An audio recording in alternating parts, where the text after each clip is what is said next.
রমজান মাস শুরু হওয়ার পর থেকে কি শুধু আমার বাসায় এরকম হচ্ছে নাকি আপনাদেরও এরকম হচ্ছে? আমাকে একটু কমেন্টস করে বলবেন তো কি হচ্ছে না হচ্ছে, সেটাই আপনাদের সাথে আজকে শেয়ার করব। আসসালামু আলাইকুম, ওয়েলকাম করছি নতুন আরেকটা ভিডিও দেখার জন্য। কেমন আছেন সবাই? তো শুরুতেই আপনাদের ভাইয়া বাজার নিয়ে আসছে, তো আমি এগুলো গুছিয়ে রাখবো। আমি ফার্স্টে মুড়িগুলো রেখে দিয়েছি, এখন চিড়াগুলো রাখবো। আমি কিন্তু ইফতারে চিড়া আর দই খেতে অনেক বেশি পছন্দ করি, যেহেতু আমার গ্যাস্ট্রিকের সমস্যা আছে, এজন্য ভাজা পোড়া তেমন একটা খেতে ভালো লাগে না। আমার কিন্তু ভাজা পোড়া অনেক পছন্দ, তো শরীর স্বাস্থ্যের কথা চিন্তা করে আর খাওয়া হয় না আর কি। তো যাই হোক, এখানে দইটা দেখেন কি অবস্থা হয়ে গেছে, মানে পড়ে গেছিল একটু কাইত হয়ে আর কি। তো যাই হোক, এগুলো আমি এখন রেখে দেবো। কলাগুলো আগেরই ছিল, তো টেবিলের এক পাশে ছিল। তো এখন আমি নান রুটি বানাবো আজকে। তো এখানে আমি ময়দা নিয়ে নিচ্ছি। ময়দা দিয়ে নান রুটি বানালে কিন্তু নান রুটিটা একদমই সফট থাকে আর একদমই রেস্টুরেন্টের মতো হয়। তো আমি কিভাবে নান রুটি বানাই, বেটারটা কিভাবে রেডি করি, সেটা একটু আপনাদের সাথে শেয়ার করতেছি আর কি।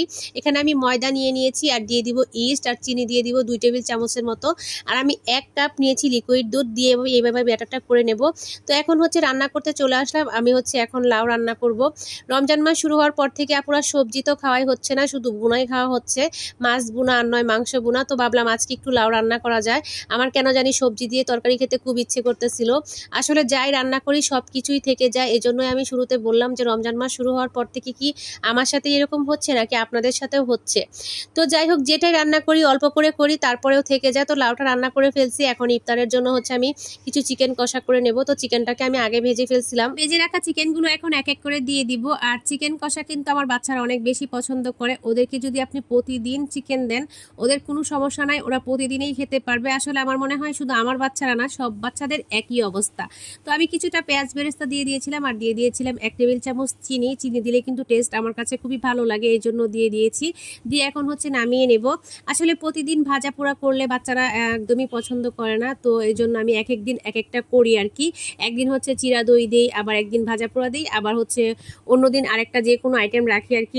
আমি এভাবে রমজানগুলো পার করি সব সময়। তো এখন আমি এক এক করে রুটিগুলো ভেজে দেব।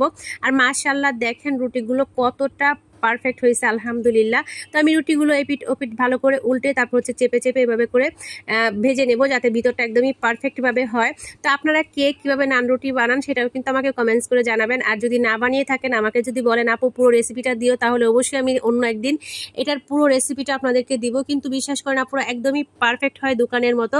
তো যাই হোক, এই তো মাশাআল্লাহ আমার রুটিটা হয়ে গেছে। এখন আমি ইফতারগুলো রেডি করে নিয়েছি। এই তো দেখেন চিকেন কষাটা হয়ে গেছে, মাশাআল্লাহ কালারটা খুবই সুন্দর আসছে। আর এই যে আমি রুটিগুলো পিস পিস করে কেটে নিয়েছি। আর এখানে আমি জিলাপি নিয়েছি আর কিছু ফল কেটে নিয়েছি, আর এই যে শরবত বানিয়ে নিয়েছি। তো এখন আমরা ইফতার খেতে বসে যাব, আজানেরও টাইম হয়ে গেছে।